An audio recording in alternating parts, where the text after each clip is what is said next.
All right, we're starting up. So can you hear me? Yeah, I can hear you, Alex. Can you hear me? Absolutely. So we'll kind of start off slow and, maybe just talk with each other if that's fine. And then we'll just kind of get people joining in as we go through. And I guess the first question I have is, were you ever in any of the other spaces, or this is the first one you've joined, even made, or is this kind of a new one for you? Yeah, this is actually my first one. I've never partaken in the space that you had with Chapman or anything along those lines. This is also the first space I've ever hosted as well. All right. So, I when I kind of started them up, I saw the button on there, and I saw people doing it for Bitcoin, and I thought, why can't we get one of those? So one of the days I randomly threw it up and said, hey, who's out there? Who wants to talk? And there was a good 20 people or so, and we had a good talk, and I did it again, and then the third time I did it. It got caught by quakes, which I'm sure and all of a sudden there's 100 people, 150 people in the room, so it kind of just went nuts. And after that, there's some more people that joined in, and it took up a lot of steam, and we were doing them for a weekly basis, and it was just really good. Where and they're just a lot different than a Zoom call or a meeting, because you're getting people that are in the trade. You're getting to hear from the average Joe that's in the trade.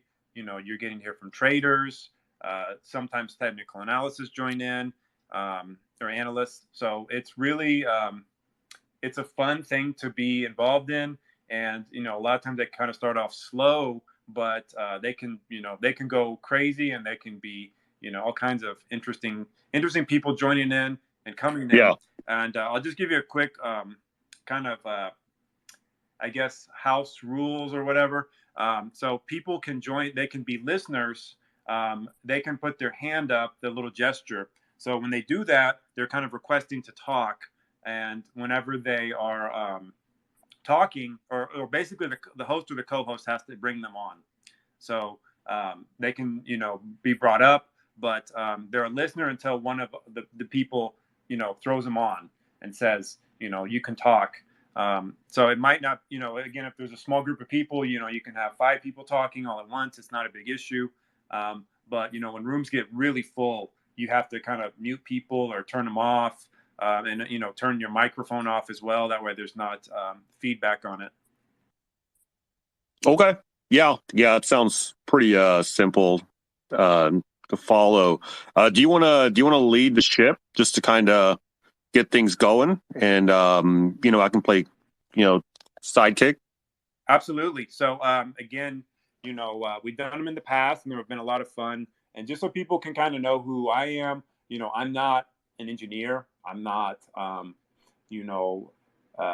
good on the charts, but I'm just in the trade. I'm in the trade, and I got in way early. So I got in around 2018 and 19, and I just saw these interviews online, and I kind of got sucked into it, where that's kind of how things are. You start looking, and then all of a sudden you're in the rabbit hole of whatever it is, whether it's a crypto coin, or a book, or anything it is. There's just a community for it. So I kind of got into the uranium thing, and I just saw desperation. There's some old interviews where, I mean, the CEOs just look miserable, and they're trying, like, you just know that, like, this is the bottom. This is the bottom, and they need you. They need something to jump in.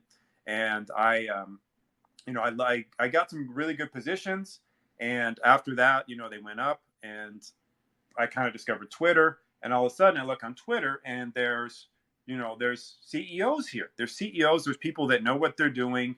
There's a lot of community. There's a lot of people here that you can really get feedback and learn from. There's also a lot of noise. So there's a lot of noise on Twitter, unfortunately, but you kind of create your own thing. So, if you want to learn about history, it's all history. If you want to look, argue about politics, it's all there. But that's kind of where I'm at. I'm, mainly on Twitter, and I haven't been as active lately, but with the uranium trade, I loaded up early. I've held on, of course, a little too long, but I'm, long and strong on a lot of these stocks. So I got to ask you, so what brought you to uranium? How did you start investing? What brought you there? And, those kind of things. What is your background? I know Yeah. So you interview people, but I got to flip the script on you a little bit. yeah, you're getting you're getting the raw story here. So I got into uranium back in not March, but May of 2020. Started accumulating ever since then. It wasn't just like a big conviction play at the time. I just wanted to take advantage of the market crashing during COVID. And, I put a decent allocation, about 10% of my portfolio in uranium.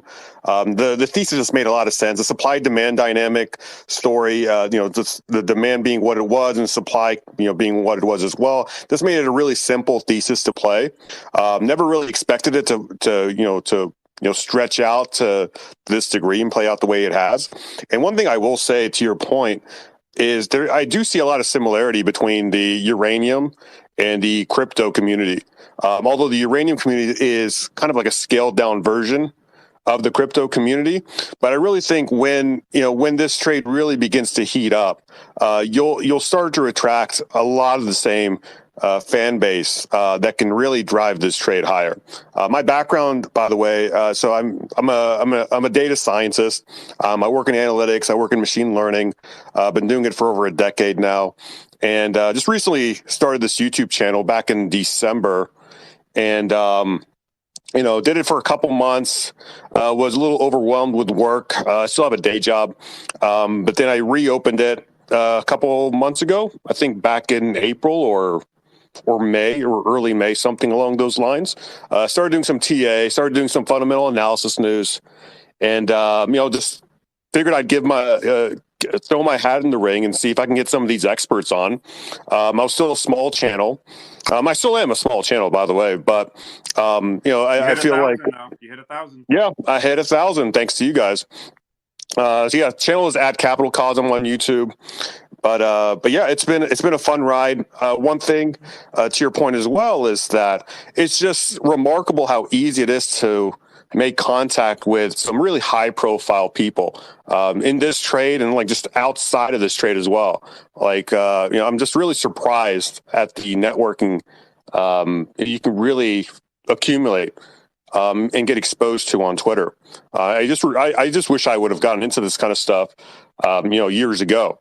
But yeah, I've been in the trade for about 2 or 3 years now, back in May of 2020, and I've just been accumulating since. So yeah, I just have to say that as far as all the people you have on, it's just like yes. Like those are. I think we're just on the same page of who we listen to.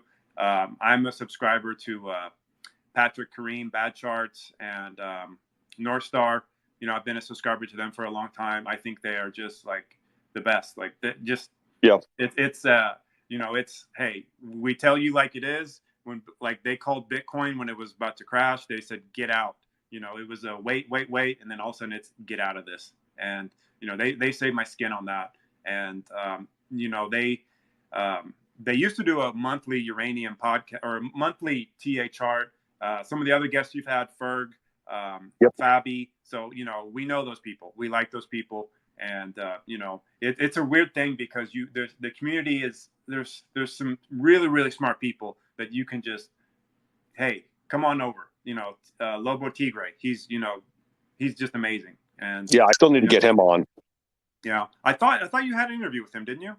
No, not yet. No, okay. Not yet. His DMs aren't open on Twitter, so I think I have to reach out to him directly on his through his website's email. Yeah, he's been a guest a while back on ours, but with these, it's just one of those where you want to be kind of. I don't know if you've ever seen the movie The Field of Dreams, but from the early '90s. But have you ever seen that one? Field of Dreams. No, I haven't.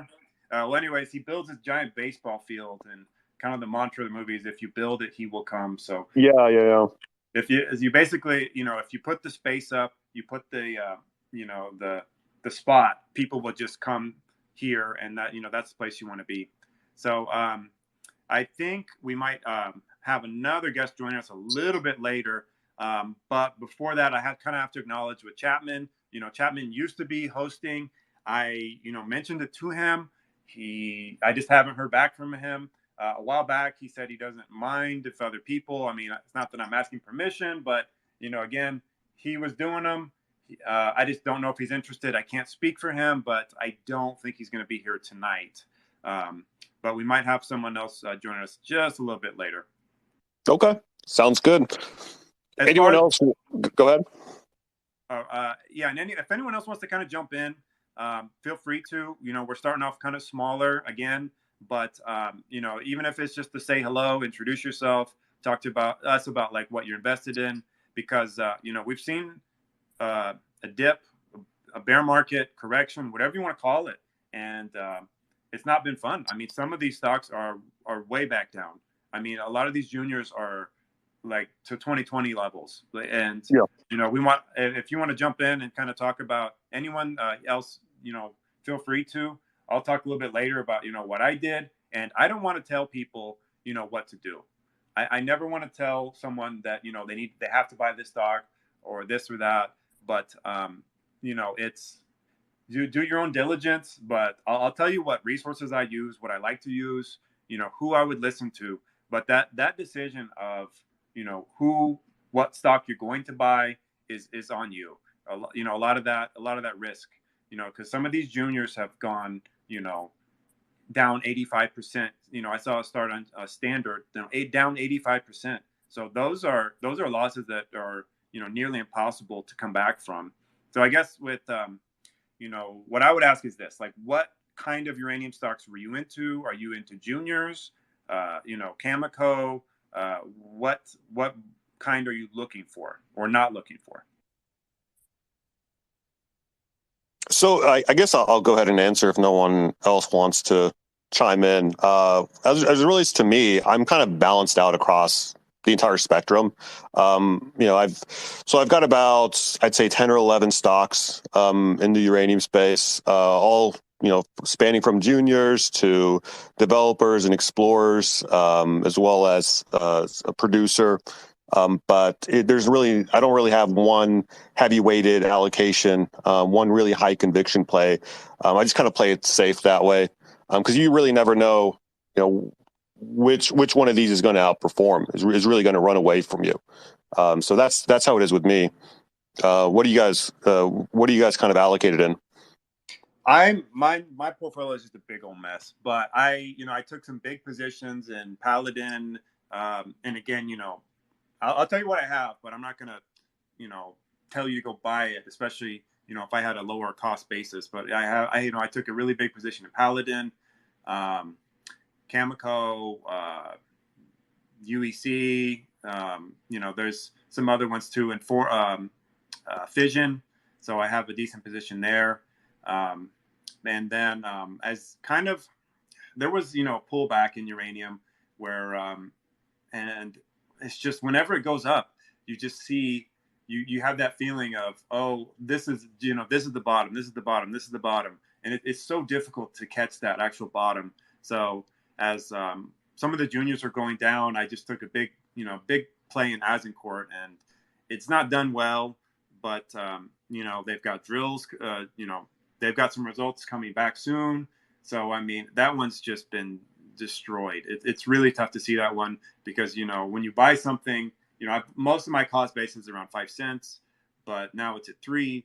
So there's been some other ones like Fission 3.0 that have gone nuts, and are it looks like they're kind of coming back to consolidating a little bit from that whatever you want to call it, the up move, the pump. Yeah. But I've kind of all over the place, and I sometimes my bad habits are just letting go of a stock. Like I feel like I'm collecting them, like I don't know, like movies or baseball cards or something. I just like, oh, I like that one. Oh, I like that one. Yeah. So it's tough to let go of them sometimes. And you can't get married to the stuff. You can't get married to these stocks. I mean, because the end result's always going to be divorce. I mean, we're going to have to part ways eventually. Yeah, and Doug Casey has a saying, and he was at a mining conference, and he just he's one of my favorite people to listen to. In the middle of a mining conference, he says, all of these companies are burning matches. And if you hold on to any of them, you're going to get your fingers burned. And I mean, I just wish they would. You could have seen the CEO's faces whenever he says that. I'm just like, I wonder what they looked like whenever he says that. Like every single company in here is, a burning match. But yeah, as far as in the past, we really like to talk to the Aussies, Australians. So they're kind of waking up right now. So hopefully we might get some of them in here. And if there's any Canadians, I'm dying to hear what's going on up there. Because, I hear about the wildfires. I'm in South Texas. So, I don't know. I want to hear from people up there what's going on. And, we can't really, it just seems very strange that there's so many of them going on at once. And, what are people okay? That's what we want to know first and foremost, because we got a lot of friends up there. I know, Right. Anyone? Well, I guess so. Till more people file in, I actually have a follow-up question for you, Go Alan. ahead. Sorry. Yeah. So you said you got into the trade around 2018, and you were able to experience, the sentiment being in the dirt, all this kind of stuff.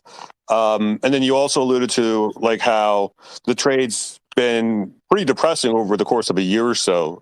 We've been consolidating. Do you see a lot of similarities between what you saw in 2018 and what we've kind of witnessed since about middle of 2022 in terms of sentiment? I'd say so. I mean, it feels, I saw one guy, I didn't really know who it was. And, it's a tough, it used to be where you could really follow. In 2018 or 2019, there were not that many uranium people on Twitter. Like everybody knew everybody. Like, oh, I know who he is. I know who he is. And someone, made a post that said, I wish I could find everyone in a room like Justin Hune, Corgi 100K and just slap him in the face.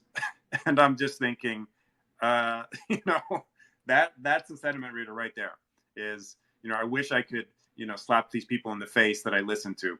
So, sentiment is down. It's not good. And, no one's excited about it. And at the same time, from a technical standpoint, it looks like, we're getting a breakout.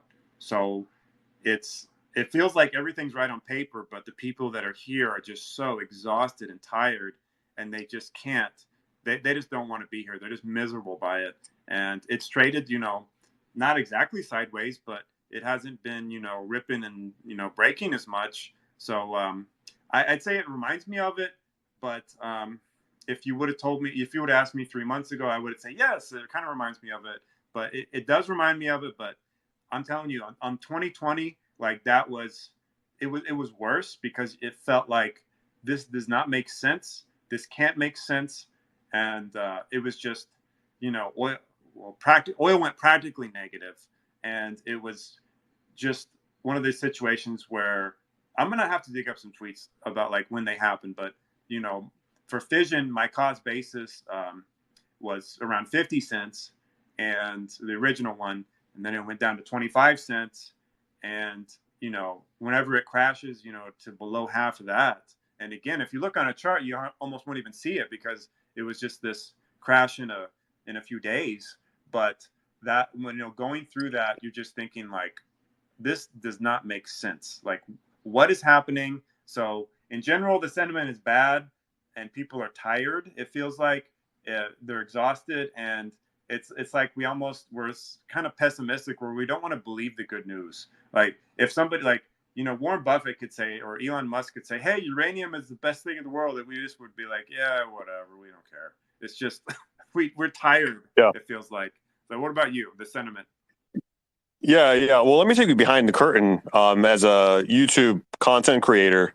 When I started doing these uranium videos back in December, and all the way up until May or so, I've got to tell you, whenever I make a video on gold, it gets pretty good views, but not nearly as much as the uranium videos. When I make videos on commodities or any other topic, the views don't typically track the volume that I get from uranium. But the sentiment that I see in the comment section during that time from December to May, I would see the most jaded comments from uranium investors. Just the fact that that the trade's been doing nothing for a year and how much they hate it, but it would still get all the views. So I just thought that was really interesting, and I've seen it shift in real time.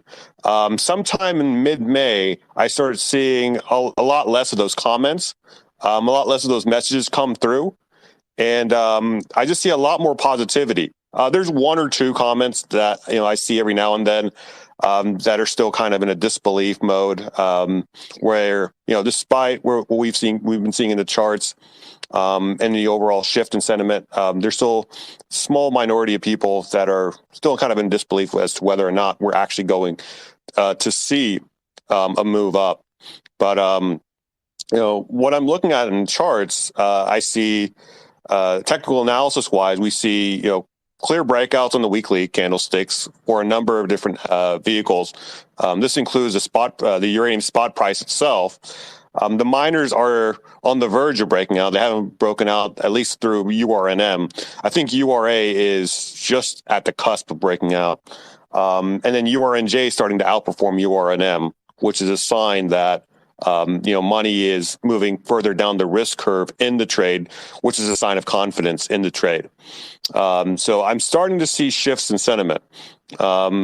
It's earlier today I saw a post.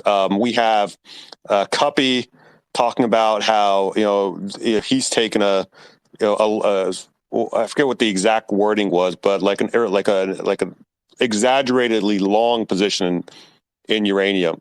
Lobo Tigre came out with a post, or I think John Quake quoted from Lobo Tigre's newsletter that they're also long uranium and pretty much bearish everything else.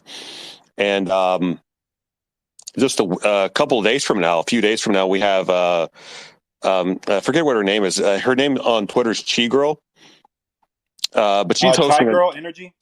Yeah, I forget what her name is, her full name, but she's got a pretty big following, and she's hosting a big uranium Twitter space on Wednesday. So you're starting to see some of the bigger names in the macro space and the resource investing space begin to talk about uranium. So I think we're on the right track. We've got momentum. That doesn't mean it can't be derailed by exogenous factors, but I'd say things are looking better today than they've looked in the past year. Yeah, and in the past, there's it's a strange trade because there's spillover. There's spillover from different groups, and you can, once you start kind of talking to someone, you can figure out where they started.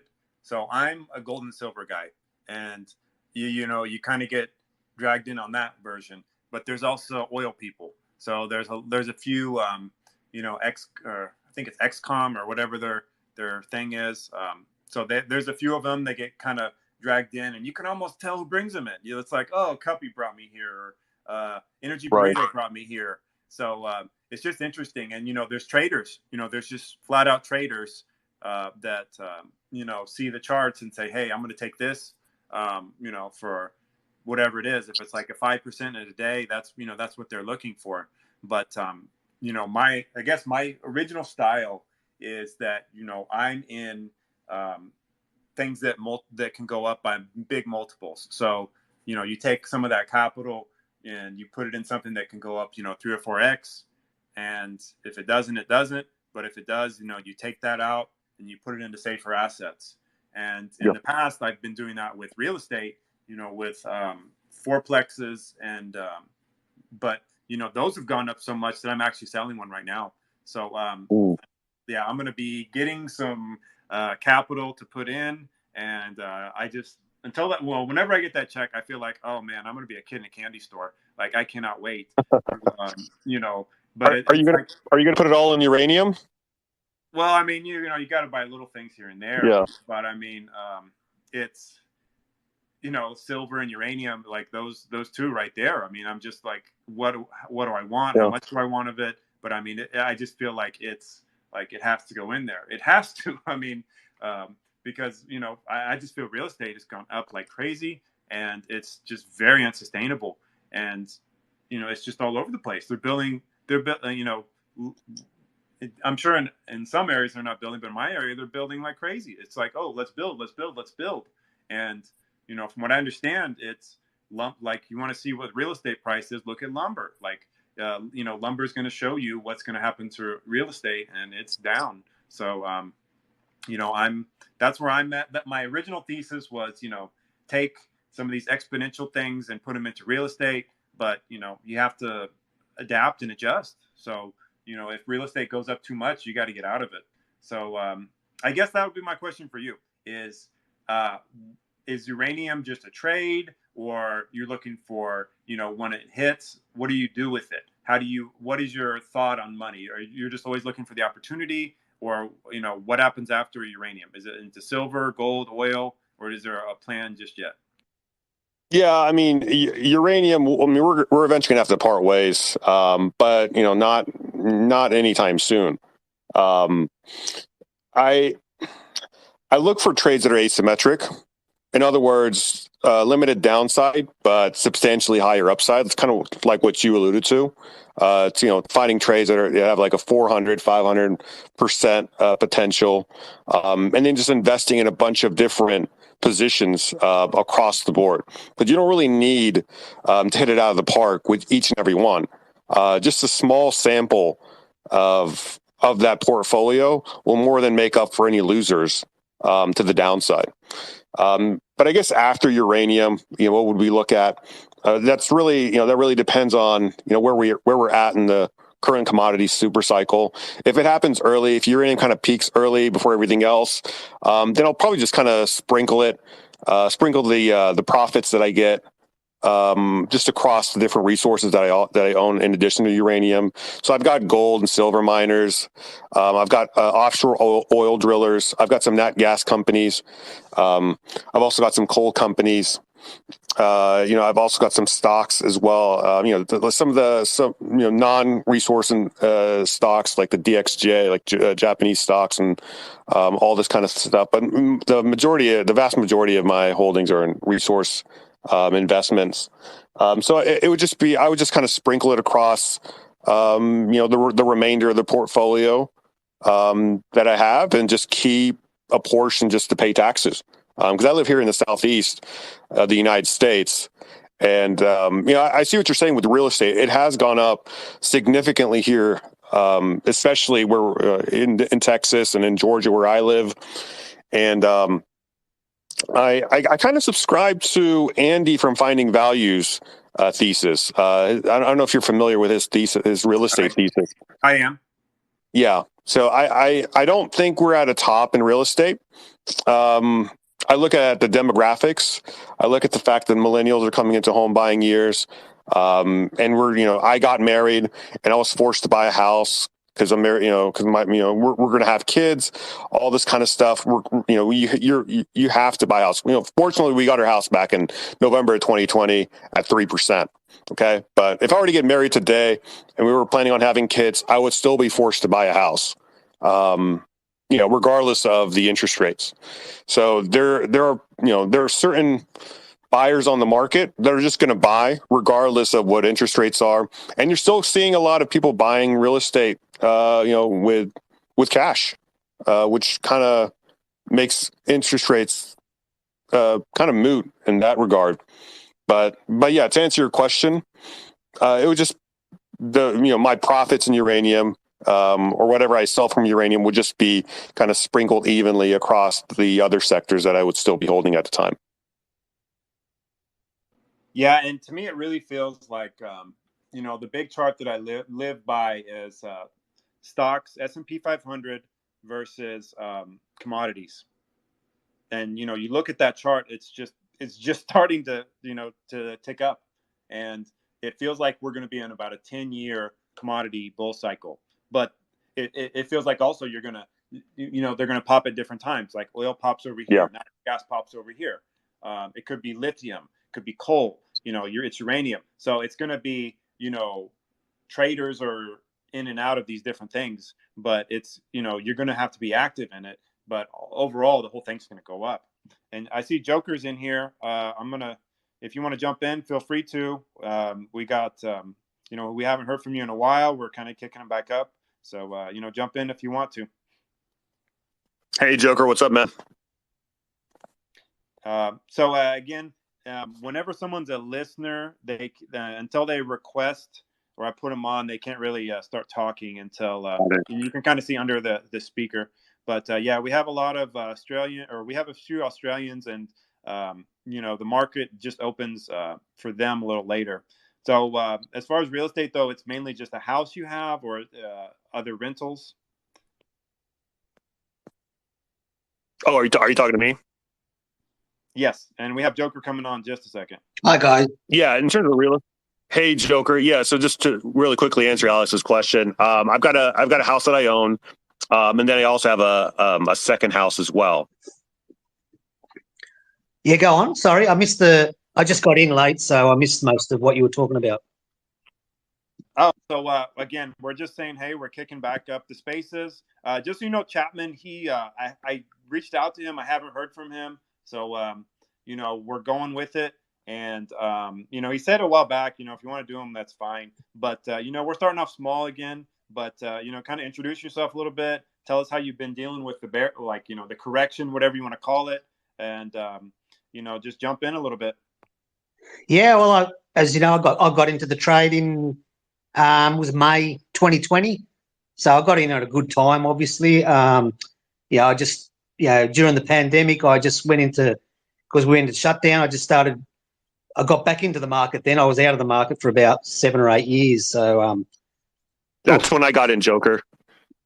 Yeah, so I basically did a lot of research, just, Mike Alkin, and just back in May 2020, I just said, oh, my ears pricked up. I thought this is an opportunity. So I went in, and then, since then, it's obviously we had the big spikes, and then we've had some pretty lean times, but I've just done the same that I've always done. I've held like 90% of my portfolio, and I've just traded, 5 to 10%, trying to pick the highs and sell 10% and then buy back in lower.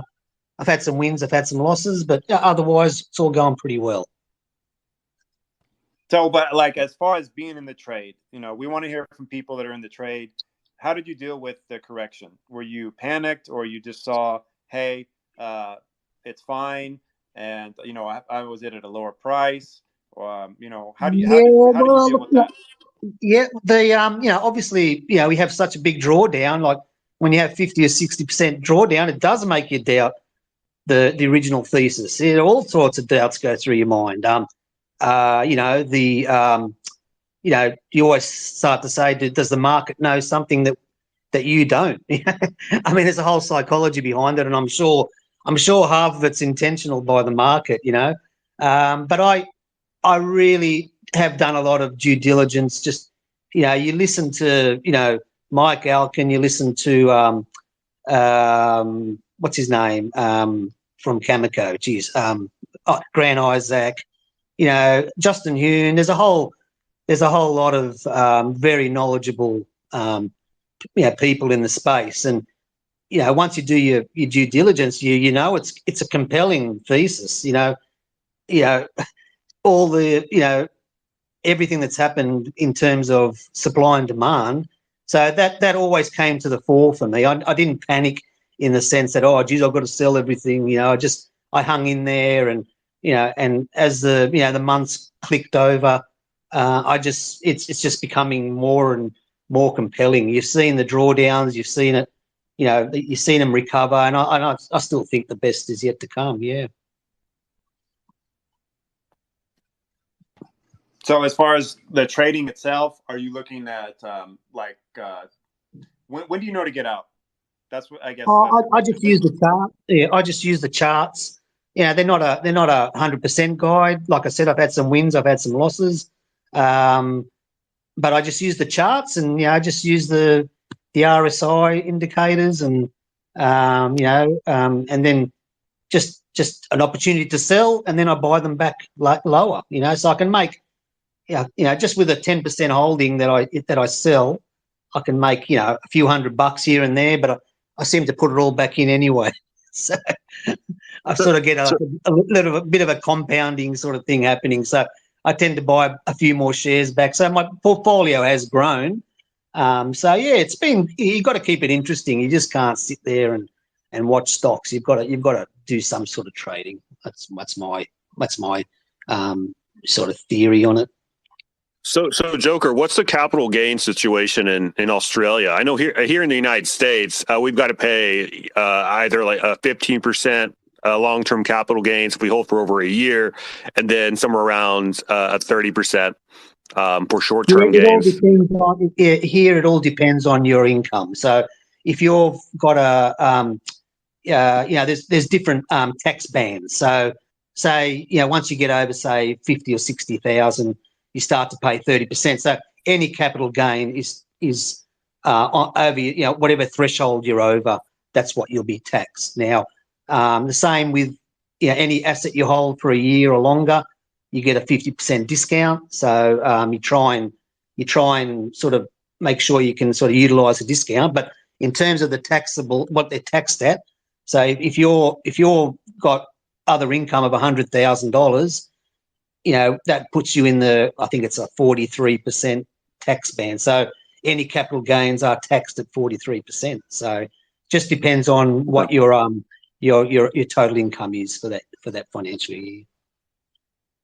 Got it. Yeah, I mean, personally, I try to do as little selling as I can until, like, I just, to your point, you see the price action just get away from you on the charts. When you start seeing massive overperformance versus, say, like if uranium overperforms all the other commodities, you start seeing it in the ratios by multiple standard deviations. That's probably a signal to trim or to sell completely. But along the way, just personally, the only thing I trade is just my money for more buying. Just because I want to avoid that taxable event. But interesting how you've been able to kind of play it off the way you have. Well, my capital gains tax bill was $18,000 last financial year. So, but even with that, I'm still way ahead. You know what I mean? Just by trading it and compounding, buying back the shares that I've sold and then buying back more lower, I'm still way ahead. So I can't complain. So right. It's to their own. If people want to just hold and then just do the one sell and then pay your capital gains tax, then that's fine. But I'm a firm believer that these shares are they are risky, and you've got to be on the market. You just can't pack it in and say, okay, I'll come back in a year, right? Because things can happen. You've got to be there. So if I'm going to be there, I'm just going to try and make it interesting and do a bit of trading. And but like I said, it's only 10% of my of each holding that I have. So it might be 10% of deep yellow, 10% of Bannerman or whatever stock I hold. I'll just there's always a 90% sort of that I haven't touched. So most of my future capital gains, I'm going to have that 50% discount on that 90% that I haven't touched. So just try and do it that way. Yeah. Right. Yeah. I mean, investing styles are, pretty much a reflection of personality. It just really depends on your personality type. And, if you're more type A, you've got to, be in the trade. Sometimes you've got to pull something like that off instead. Yeah. And you have to use some sort of a guide, whether it's the charts or, I just find the charts particularly helpful, and I'll use that to sort of use to decide when to sell. And I don't sell often. It'll just be when I think, okay, it looks a bit overbought now, and I'll sell that whatever 2,000 shares of Boss or whatever, and then but most of the times it's come off well. So I've had to chase it back a couple of times, but overall I'm way ahead. Got it. Well, what do you think of what do you think of the current price action? Do you think we're on the verge of a breakout for the miners? We have broken out in terms of the spot price, but do you think the miners will follow suit soon? Look, there's a few variables, and sentiment's one of them. There's still a lot of risk off mentality, and there's still talk of like I do try and follow the macro, and I do listen to there's talk about debt deleveraging, government deleveraging. There's a whole lot of talk that we could still come down the broader market, but then you hear the other side of it. Now we've entered another bull market now. So who do you believe? Right. So it's a lot of variables, and I reserve my sort of opinion that way because I just don't know, really what the broader market's going to do. And we are still, our equities, uranium equities, there's not a lot of liquidity in them, and they can really sort of feel the brunt of any major down move in the broader market. That's for sure. Got it. But look, the fundamentals are looking better than ever. So I still believe that. Also, it'll get to one point where once the price is where it has to be, then I think we will deleverage. But I don't think that time's right now.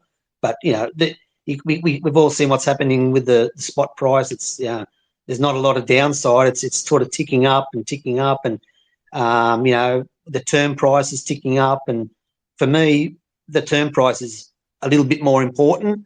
So, if I'm sort of expecting to see maybe in the coming few months, because of all the contracting, that we might have, instead of $1 gains, we might have $5 or $6 gains per month, So, but until that happens, we're still at the mercy of the market. So there's still a bit of risk around. But otherwise, I'm pretty happy.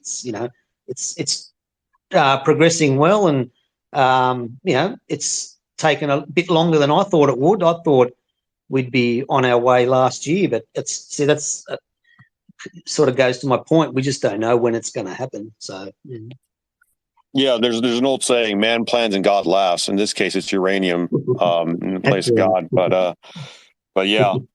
What about a time frame? How long have you been in the trade?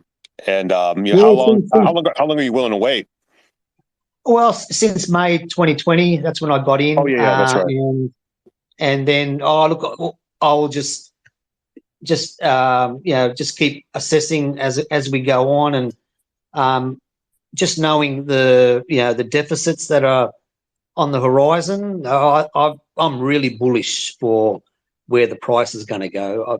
I mean, you hear these quite conservative reports of $60, $75, but I think it's going to go a lot higher than that, just because of the total deficits, and there's mining risk, how long it's going to take for supply to come online, and the utilities.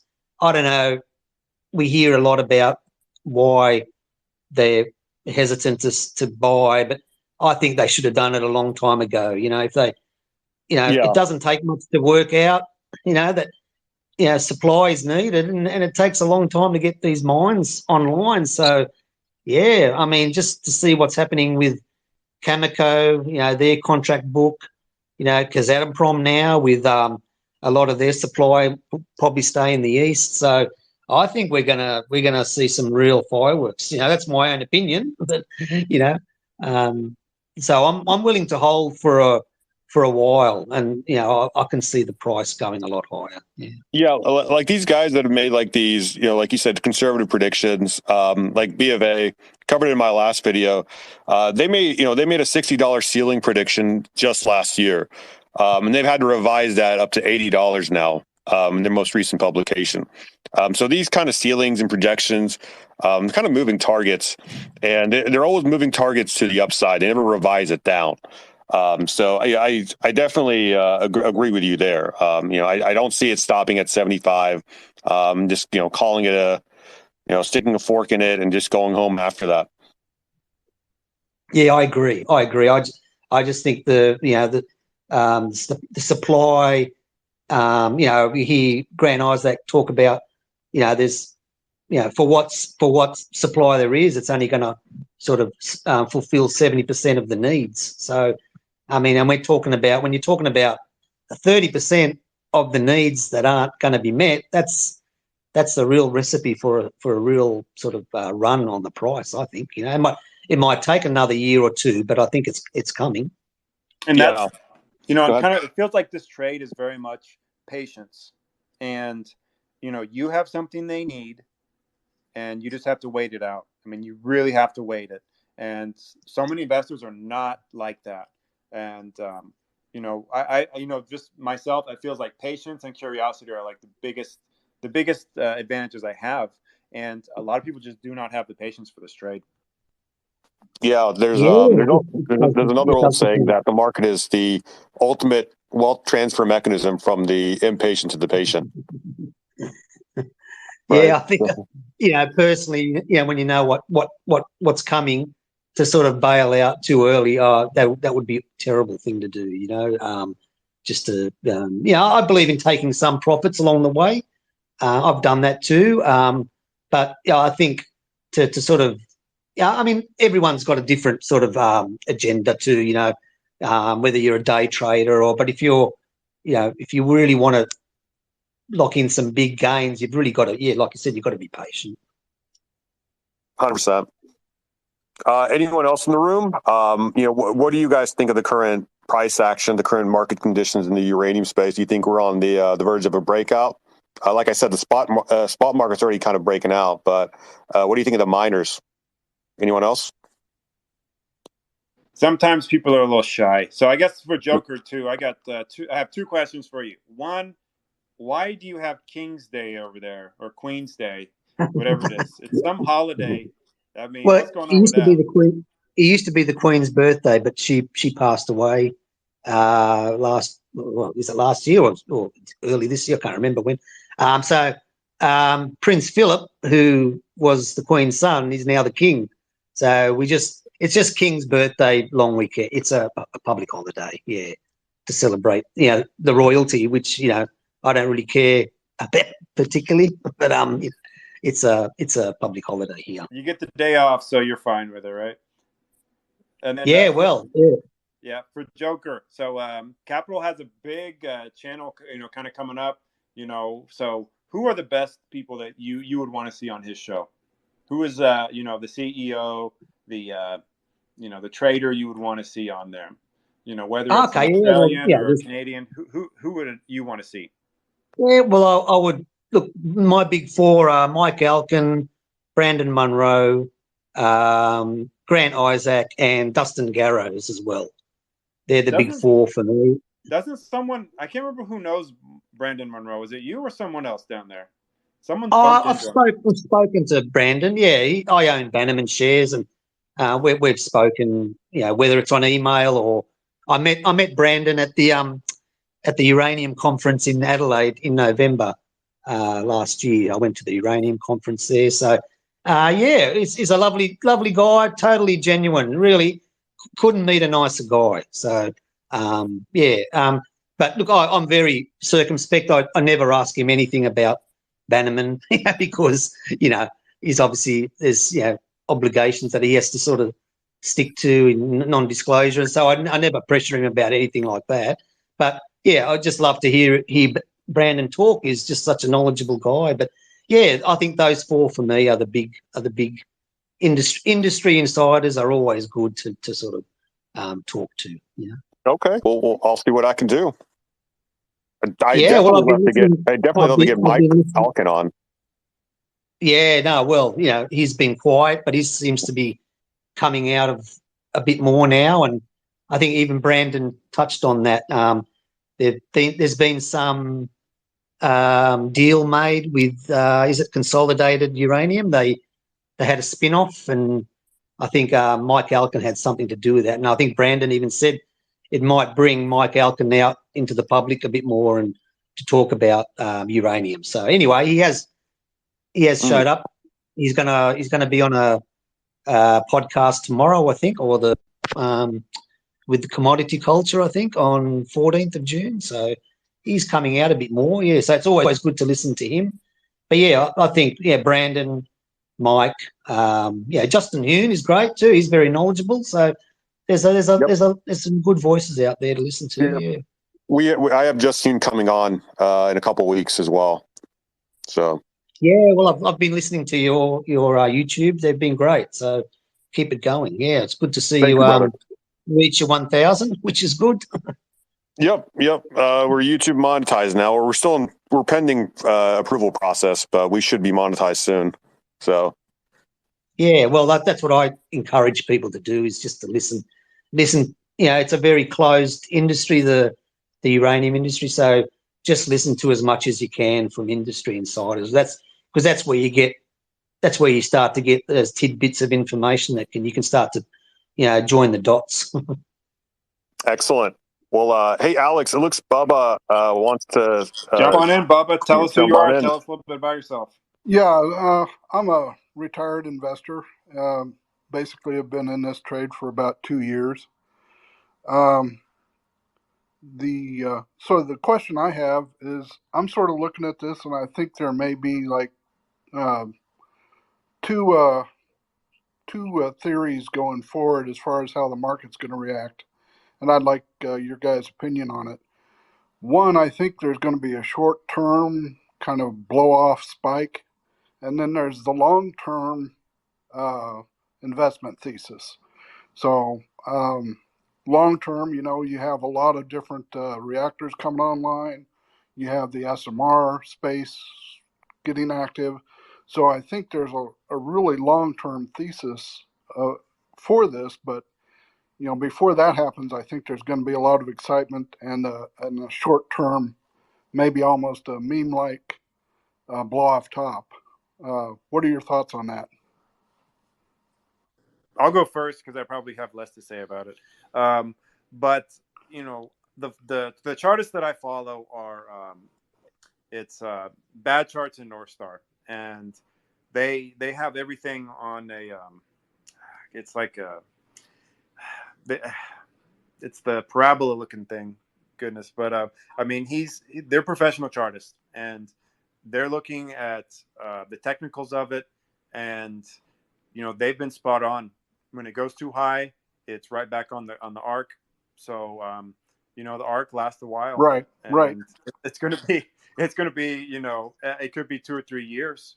So whenever it goes too high, it kind of comes back down to earth a little bit. Yeah, I was kind of thinking it'd last longer than that, just because at least till the end of the decade.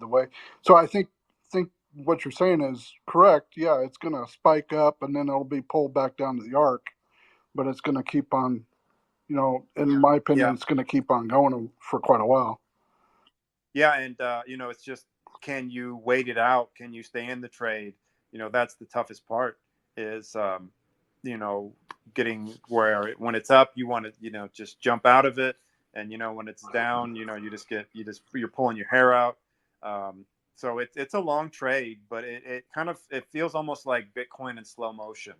Where that arc is just going higher. So for me, that's what I'm following. I think they're some of the best chartists out there, and they just tell it straight like it is. If it fails, it fails. So that's kind of the guide.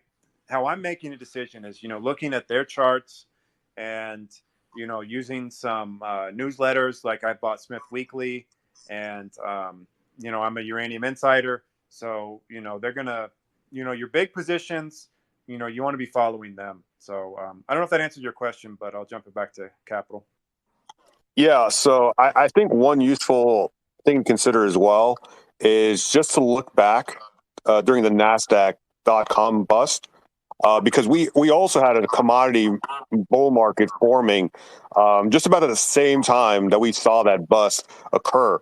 And basically what happened then was these commodity stocks were just moving sideways, while the remainder of the market was just kind of grinding down into the dirt. And then a couple years after that, I think it was like 2003, 2004, is when these resource stocks started really taking off. But nonetheless, if we do follow what we saw back 20 years ago, we should still be overperforming the general market, but we also might still be going down just at a much slower pace. But this kind of stuff is really hard to position yourself around. It makes it easier if you were able to get in at super cheap prices. Like Joker and I, we were able to get in back in May of 2020. It kind of helps us stomach a lot of the volatility that we might have to endure just because we've got that, that padding when it comes to going underwater. So it really just depends on, I guess, when did you kind of enter the trade, and how long are you willing to actually hold out? I mean, that's another thing. You can't keep this money sequestered, forever. But the longer you can keep it in the trade, it plays to your advantage as well. Yeah, But I'm not, in any big hurry to, cash in or anything tomorrow. I'm financially able to be patient, so it's not a big problem for me. So yeah, I kind of got into the trade late because I didn't really even hear about the thesis until probably maybe early 22, before I even heard about it. So it's once I heard about it, then it was like, yeah, okay, this looks interesting. Yeah, and another question to ask yourself is, what would make you feel worse? Oh, definitely. Not If I got losing. out now and missed it, I'd Yeah, if probably you got out would now just and missed kill it myself. versus so yeah, there you go. There's no. I mean, there's. You can make error one of two ways. So I mean, there's always a chance of error, no matter which move you make. You just got to figure out, if it goes down, this, in my mind, at the very least, I'm not saying it's 100% certainty, but these things have to rise to the occasion. Yeah. Eventually, at some point, I see it as an eventuality. Whether it takes a year, 2 years, or maybe even 10 years, I don't know for sure. But I do know that the end result, we should be, peaking our heads above at least $75 uranium, which is what Bank of America says is the ceiling. I think should be a lot bigger than that, especially since they've had to revise their ceiling from last year already. So, well, it sounds good. I'm positioned in SPUT, URNJ, and Cameco, and a few other explorers and miners. But so I think I've got it spread around pretty well. But I like to try and keep things simple. yeah, I mean, but I mean, you're getting a 9% discount on that if you just buy that today. Yeah, exactly. I mean, so it's essentially a slam dunk, in my mind. So anybody have any more information on ZPut, Zeri Invest? I think they've been fairly opaque in terms of what they're planning to do. Nothing from my end. Well, that should be interesting. Hopefully they'll start some action here soon. So, Bubba, how did you pick your stocks? Like, who were the resources you looked at? Well, yeah. So that's kind of what I like to know. What made you? How did you make the decision? So of I this company started over this? so basically I retired and I took over my own investments at that point, and then I started, looking and saying, okay, and at the time I had just gotten, basically I moved everything to cash. I don't know when the Nasdaq peaked. I don't recall, like the end of December 21, January 22, something like that. But I went to cash at that point because I knew things. It was pretty obvious because Jay Powell was talking about raising interest rates, and I had used a financial advisor, and I was basically saying, okay, I want you to go to cash, and he kept on trying to put me back into the Nasdaq, and it kept on going down. I'm going, no, this isn't going to work. So anyway, at that point, I just had everything in cash, and I was trying to figure out how I was going to, beat inflation and, try to make some money in the long term. And so I can't remember exactly how I found out about it. I started becoming a fan of Andy's on Finding Value, and Then from there, I found out about Jason Hune and the Uranium Insider, and sort of I don't know exactly the whole sequence, but it sort of blossomed from there. Yeah, Andy's really good. I follow him pretty closely as well. I used to, I still do, but before I made the channel, I would keep up with his stuff pretty much daily. For sure. We got the Liberty Offensive in the house. Jump up if you want. And also, you can add me, or you can add someone as the co-host as well. When they are the co-host, they can turn people's mics on and off, or put them on whenever they want to, in case the room gets a little bit bigger. But Bubba, it sounds like you got some good picks in there, and it'll be a little bit of a waiting game, but that's the way the game is. You just got to wait it out a little bit.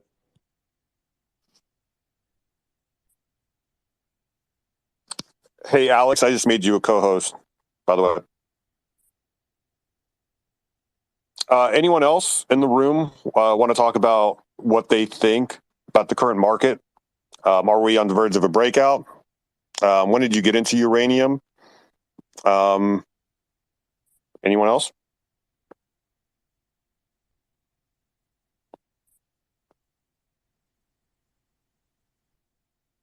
All right. Alex, do you think you have any other questions you want to ask Bubba and Joker or anyone else in the room?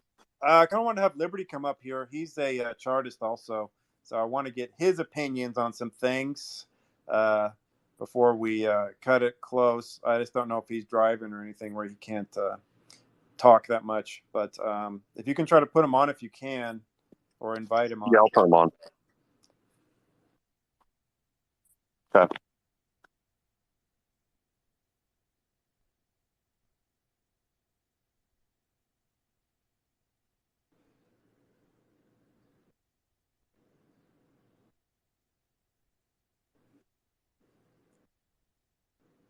All right, Liberty, are you there?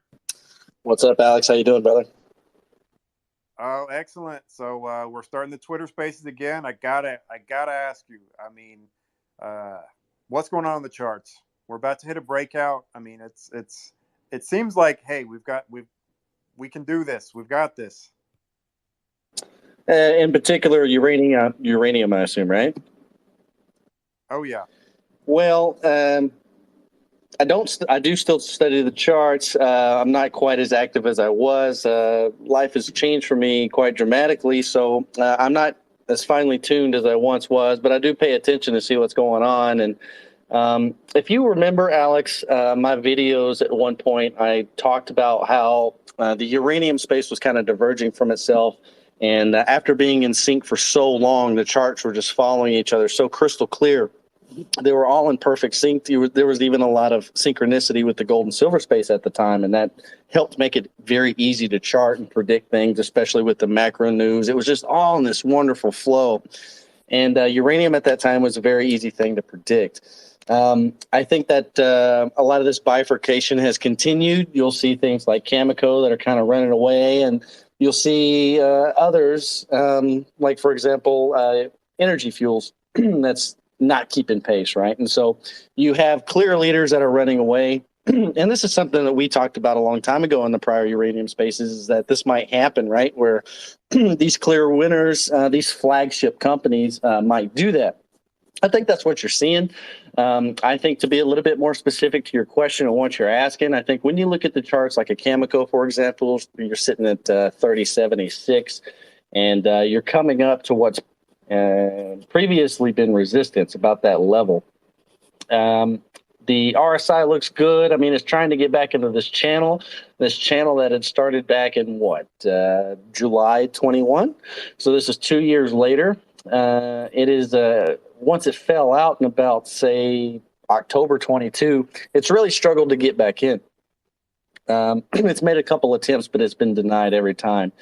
I would say this: I think it looks pretty healthy and strong. I think you've got very strong support now about that 2660 level, and if it can keep pushing, you may see a sell off to come back and retest this trend again after that. But overall, I think it looks quite healthy. the long-term charts and the long-term investment thesis for uranium has always looked quite good. It's always been something I've been a strong supporter of. But you always knew when these big sell-offs were coming, these 30, 40, 50% sell-offs were coming. I think right now it's, slowly grinding its way up. I think that was always kind of what was going to happen here. But again, it's these flagship companies that you really want to own right now. You see, this is kind of similar in the gold and silver space as well. A lot of names are outperforming the others, and the bigger names are doing quite good. The Agnico Eagle hasn't gone down and retested those lows where we bought, right? But other companies like, for example, First Majestic, they had a lot of news come out, and they're cheaper now than what they were back then. And so it's a case-by-case basis. I think overall the charts still support very strong thesis for uranium. It's all about when you buy, though, right? It's not necessarily the price, it's when, right? When do you buy, and when does that price is it always green for you? Again, I'm not as fine-tuned in the markets as I was, but I can say that if you're a believer in it, you can continue to add, I think, with confidence. I don't think there's anything to be scared of. I think, again, to reiterate myself, I think that the long-term thesis is strong. The macro supports it, and I think everything looks quite good. And the charts are still quite good for all of the flagship companies. If you want to roll the dice on a 10-bagger, 20-bagger, 100-bagger kind of thing, then, that's on you and that risk that you take. Don't invest more than you can afford to lose because you don't know what the hell's going to happen. You don't know what's going to happen in a particular jurisdiction. I mean, we have spent a lot of time talking about this again in the gold and silver markets, right? When we talk about jurisdictions like Mexico and how safe they've always been. And then, news comes out and it shakes up the market, and you could potentially lose a lot of money, at least in the short term. So the point is that you don't know what's going to happen. You don't know what jurisdiction's always safe, at least for all points in time. But overall, I think if you stick with the flagship companies, you'll do great. And, I think the charts look pretty good for the long term. I can't really give you a recommendation for a time to buy right now. I would say in the case of Cameco, for example, again, you're touching this prior resistance above you. And matter of fact, if you go back to 2006, this price level we're at right now and haven't been able to get above since April of 22, that's actually prior support back in 2006. All right, so this is a pretty significant level for a company like Cameco to get over.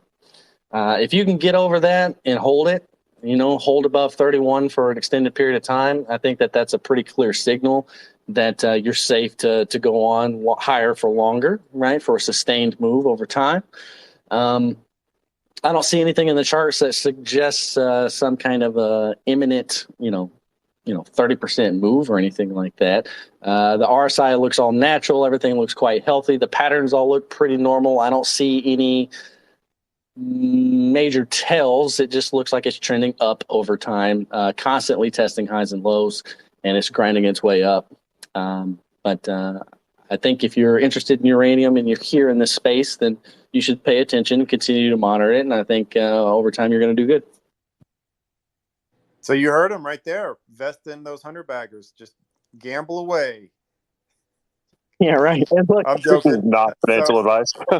Yeah. So we've been. I guess we'll hope everything's doing well for you. I kind of noticed you haven't posted as much, but I wanted to at least hear from you.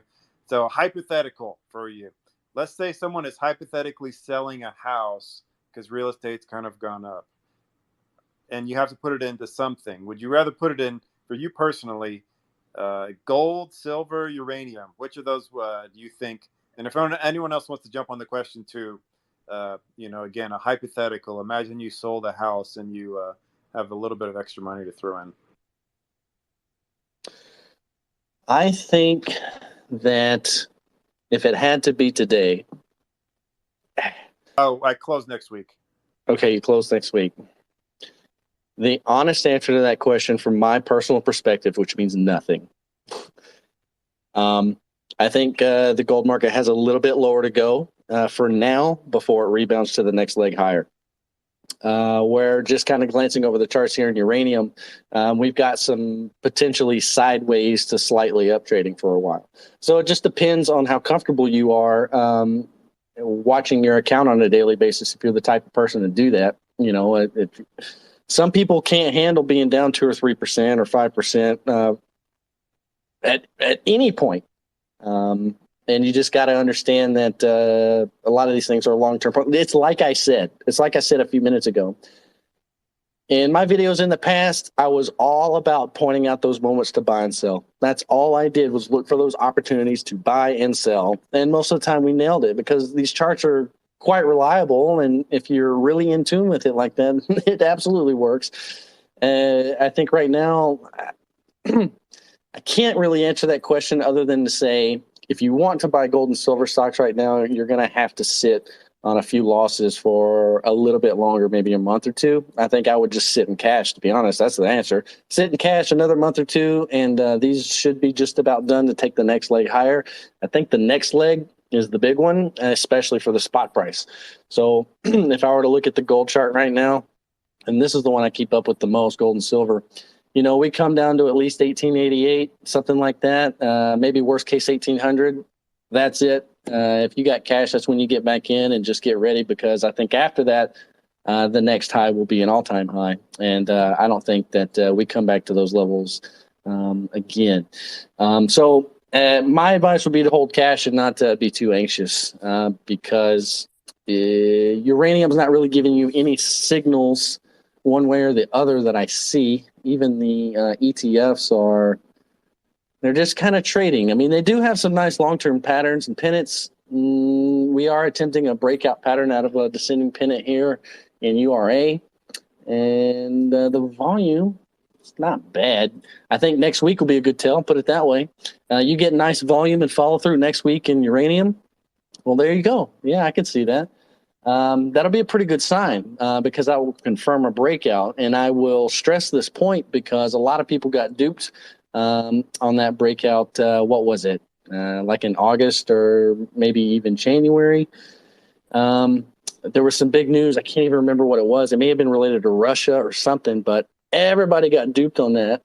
And remember, we put out a sell for it, and it was a false breakout of an inverted head and shoulders, and it had no volume, no follow through, and it ended up declining even lower than the base of that head and shoulders.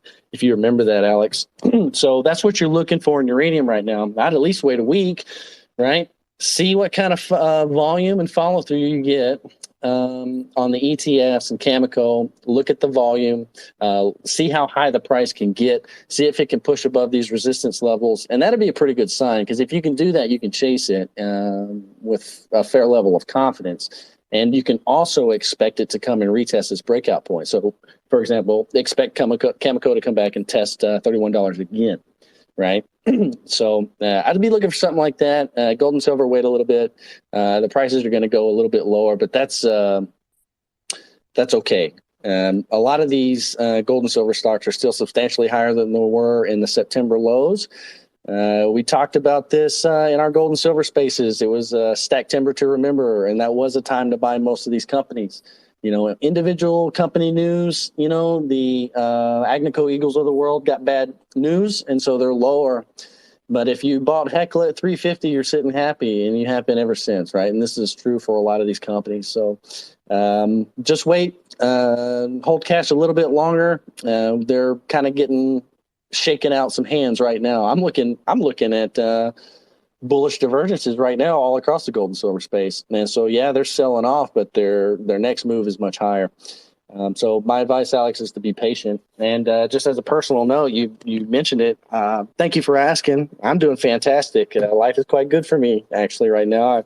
I got back from a really nice trip to Spain a couple of months ago. I think you may have seen that. I did post about that. And I'll be in Cancun next week. And so I'm staying busy, man. Work is good. Life is good. I just, I stopped making my videos, had some personal stuff going on at the time, and I just never came back. I just never made that time again. And I've always felt a bit guilty about it, especially the way I left. I just kind of left, but I had reasons for that. But I do intend to come back. I need to get back into this, especially what's coming up around the bend. But I do appreciate the opportunity to come on and say hi to you guys. I do think about you and miss you. And I'd say just hold tight on both of these theses, right? So the uranium thesis looks quite good on paper and in the charts, as does gold and silver. Don't get shaken out. It's always about when you buy, not price. And the win, at least for gold and silver, is coming up again in the near-term future. You might want to wait and see in uranium, unless you're just willing to hold for years and then do whatever you want. Yeah. So really quick, and then all that capital get on. But like, you think real estate's overvalued, right? You're in real estate. I want to say you. I do think real estate. Yeah, I think it's a big bubble. I'm not a believer in it, especially with the interest rates this high. It's just a man in his opinion, but I don't see how this is sustainable. Wages are not keeping up the pace of price growth, and the cost to borrow money is higher and higher and higher and higher. And eventually this has to stop. You got to reach an equilibrium when people either run out of money or you're going to run out of stuff you can sell at these prices. So, and I see stuff going up all over the place, just all over the place. They're just building. And, from what it seems like, it's just not the time you want to be in it. Yeah. And a lot of this is new multifamily home construction, right? So these are a lot of apartments going up everywhere. And these are a lot of big investors. They're buying up all their real estate and they're putting these compact apartment homes in them. And this is what I do for a living, right? I'm in construction. I do structural ornamental steel all over the country. And we provide the structural steel for a lot of these complexes. And I'm there usually start to finish, and I see it all the way through, and we're involved in a lot of projects. And I can tell you that they're getting more and more and more efficient at these things, how much they can cram in. And that's the goal, is to cram it all in. And they are blowing up all over the place. But part of that is because, well, it's not all over the place. It's really all throughout the Midwest and the South, because you still have people leaving these northeastern states. You still have people leaving California, and they're all coming to Texas, to Tennessee, to Alabama, to Georgia, to Florida, the Carolinas, right? And so these are the places that we have the most of our business, and that's because that's where most of the projects are. Especially in a city like Houston or Austin or Nashville. I mean, they're just exploding. Or all of these college towns like Auburn, and you have Tuscaloosa, you have Huntsville, Alabama. I mean, these places are just exploding all over the place. Charlotte, right? Tampa. So there are a lot of reasons for it, but certainly there is a justification for what you're seeing, right? And it's because there is a need for it. But eventually, this tends to happen, is that you overbuild. Right. And you're going to have to get to that equilibrium at some point. And I think price is one of them. I think that money's getting expensive is certainly what we're used to. And, people's costs have gone up across the board, whether it's your electric bill, whether it's your cost of food, cost of gas, all that stuff. So that's all taken into account. Most people don't have raises to account for those differences in costs. Meanwhile, if you do go take a loan, this money is more expensive. And so, yeah, I would expect it to come to a head sooner or later. Clearly, I will give myself some credit that I've done quite well on the charts, but I had some misses on the Fed and my predictions on what they would and wouldn't do. Don't ask me what those guys are going to do, because I don't know, clearly, right? Those guys broke me in half. So I don't know how or when that ends. It's obviously not my forte, but I do think it is still inevitable, because it is still math.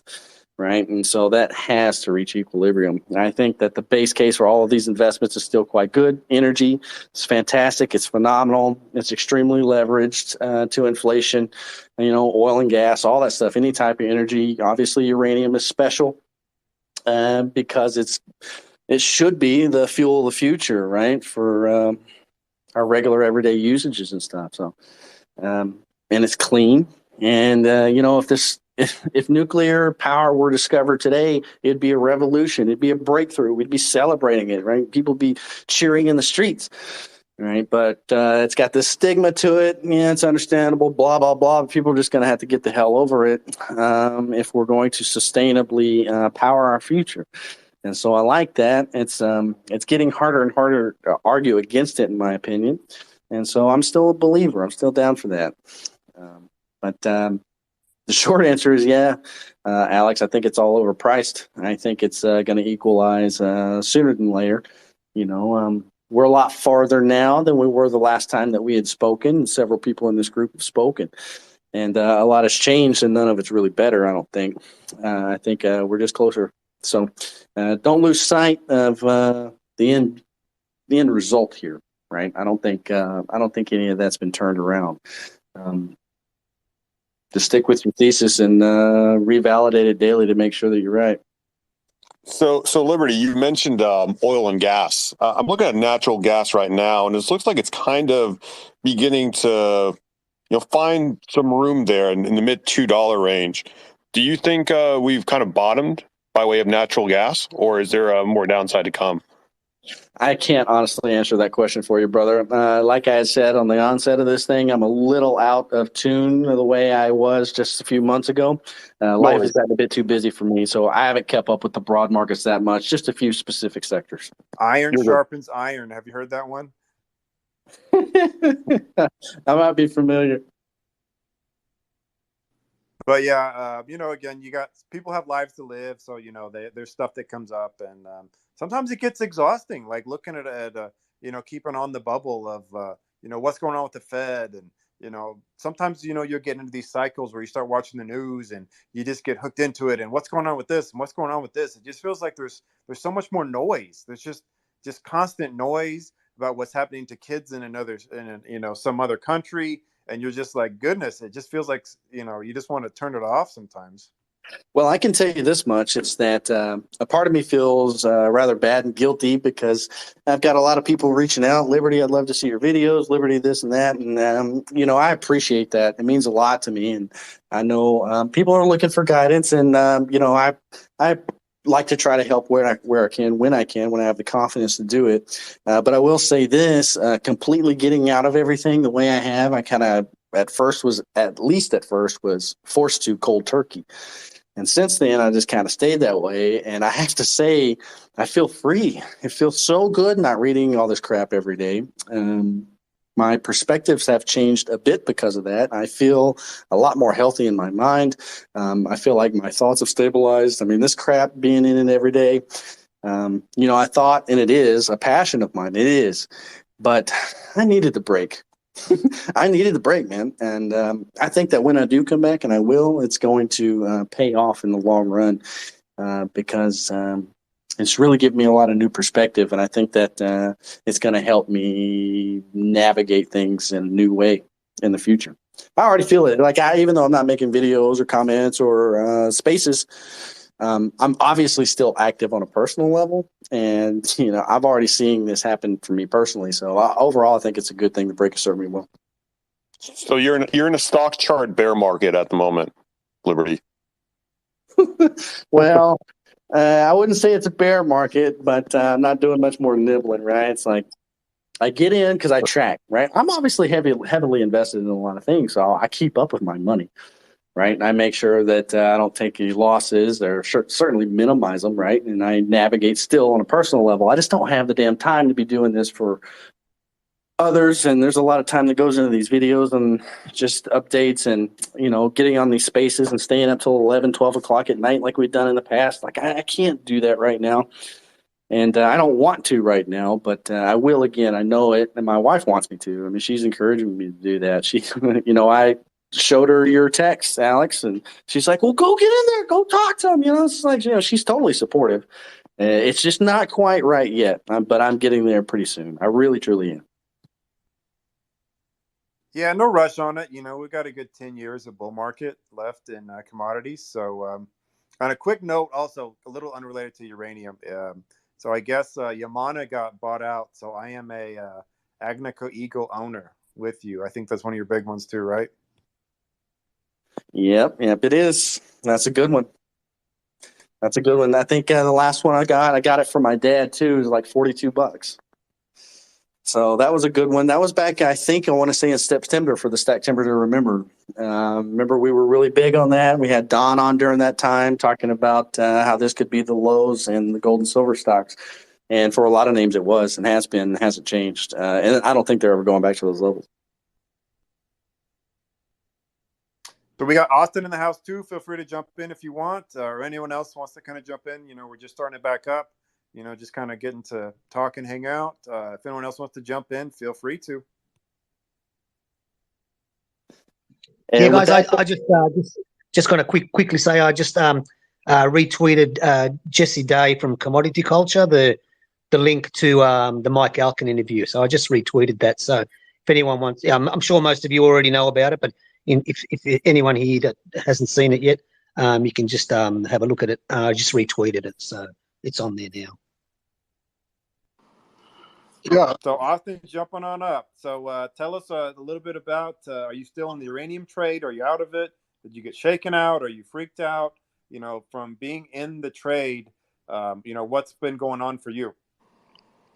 Yeah, and first off, Liberty, good to hear from you, man. Good to hear everything is going well with Thanks, you. Bill. And as soon as I answer this, Alex, the reason I actually came up is because I want the annual Kraken update. I know you follow that one pretty closely, so I definitely want the in-depth update on Kraken from you. It's been released. We've got a great website, a great mascot. I mean, I think we could dress an actual person in a Kraken mascot, and it's kind of a little inside joke of ours. But actually, it's crazy because there's an even better story than that about uranium, and I haven't really. I just saw a tweet on it. I'm gonna have to dig into it a little bit more. But apparently, there is a company that used to make dog food that is turned into a uranium explorer. Cuppy had a note about this. So, it sounds crazy, but, I think they need someone like me to jump in there and just do some rebranding, help them out a little bit. And, I have the names. I think Drill Core Energy is the best name you could think of. So I might, just say, hey guys, put me on your team. I'm there. I'm an influencer. Put me on the team. I'll create your mascot. I can do some chat GPT, create some little cartoon characters. And I think that's the next one, is the dog food to uranium explorer.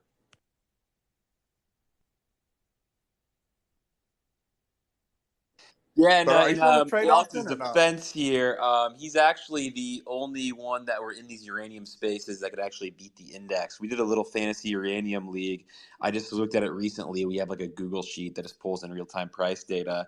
Since last year, Alex has returned about 30% because he hit on what did you hit on again? You hit on FUU, is that right?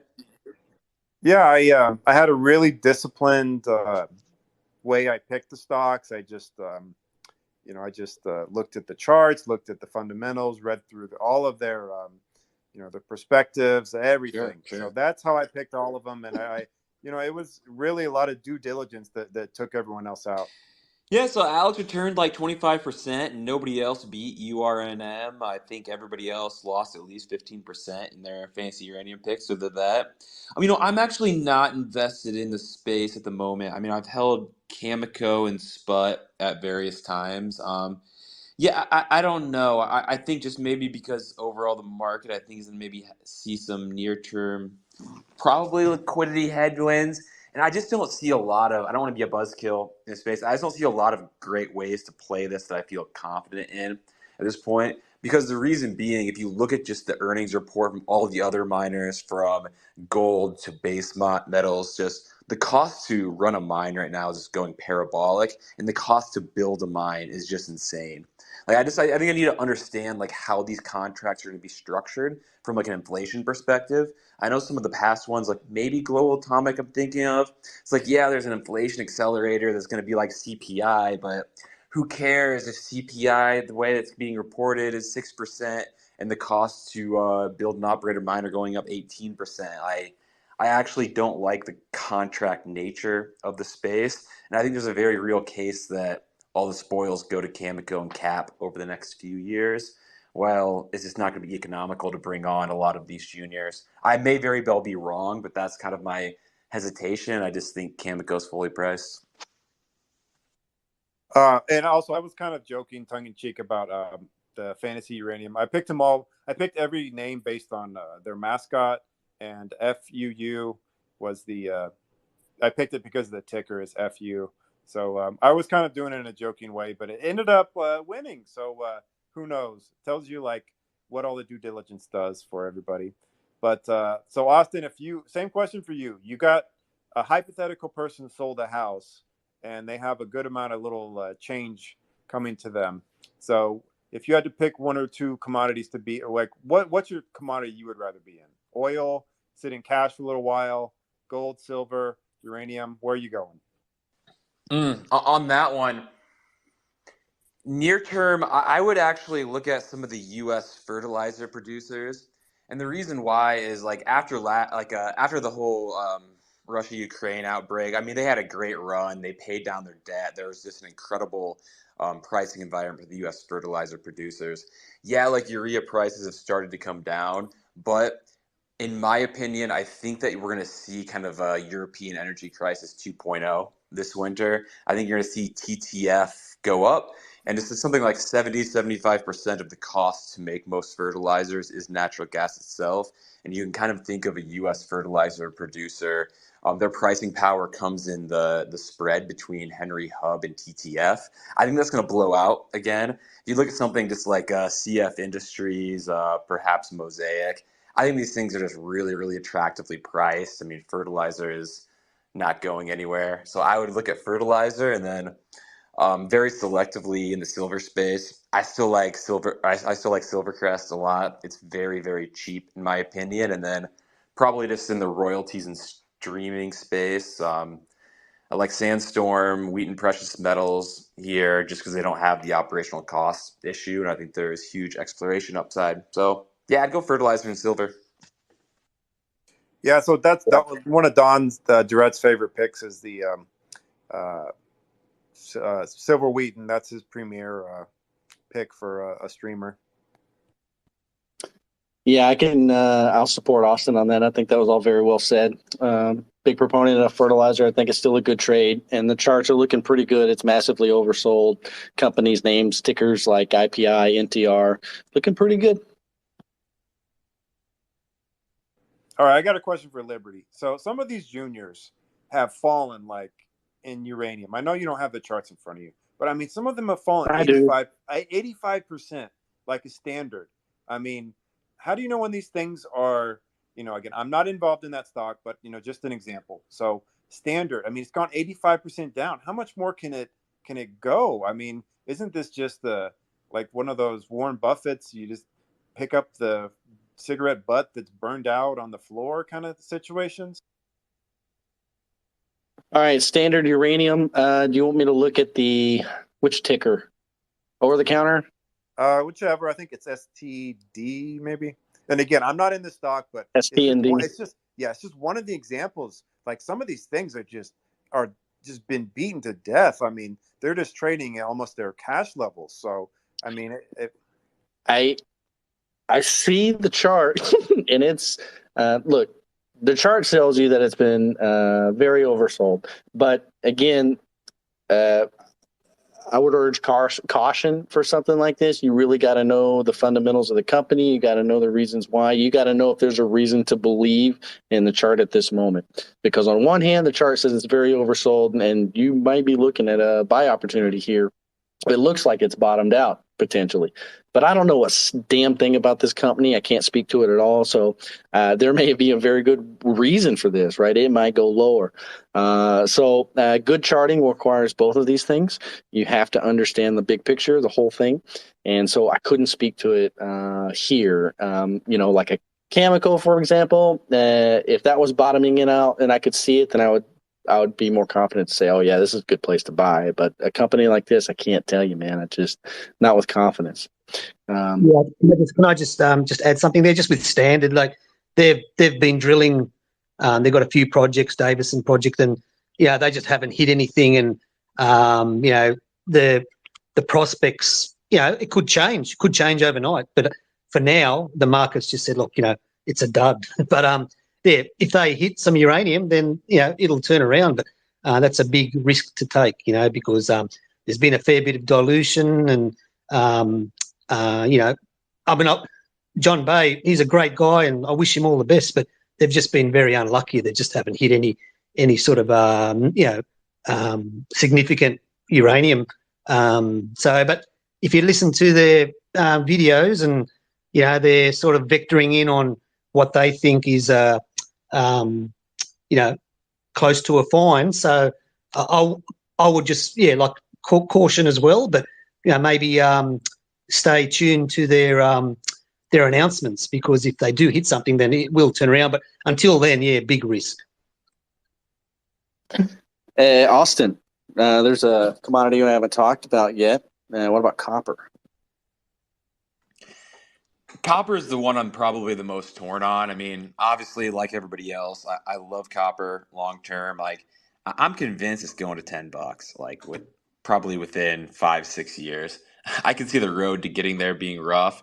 I don't know. It's showing strength. I know that it's not one you really want to look at inventories too much, but inventories across the board are low and dropping. I kind of think that a few of the copper producers that I like are maybe a little rich, considering there's a a plausible chance we're going to a slowdown here. I don't think that copper is going to go as low as most of the hardcore GFC recession bros think it's going to. I think it comes down a little bit, but I'm not confident in that. I could miss it. What do you think?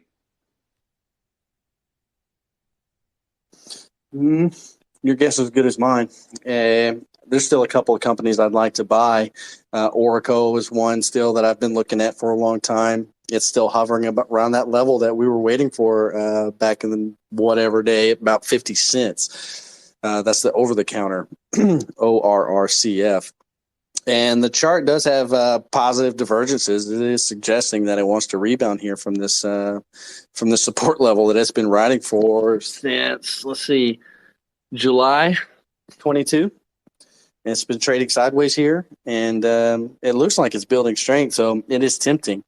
But the copper chart itself is a little bit more ambiguous, and so I like to see both kind of in confluence before I pull the trigger, because you can get false positives, I feel like buying here is basically a bet on no recession or a very, very shallow recession.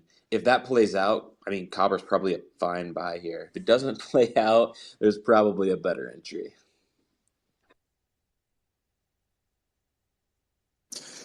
Well, gentlemen, I appreciate you having me on. Capital, thank you for your space and hosting. And Alex, always good to talk to you. And, I'll probably make it down to a particular beach in your area this summer. Maybe I'll reach out and we can meet each other and have lunch, dinner or something with the fam. We'll see if that can happen. Austin, Joker, always good to see you guys. And but I got to get out for now, but I'll see you again soon. Thanks for coming, Liberty. Yeah, and again, if you want to kind of wrap it up, we can. This is kind of just our first one back, so if anyone else wants to kind of get up and say they're this or that, or just introduce themselves, you're welcome to. But I just don't know how long you want to keep it going, Capital. Yeah, I actually have to run in a little bit, but if someone else wants to come in and chime in, we could do that really quick. But otherwise, we can just close the space. For sure. So I guess we're just kind of wrapping it up.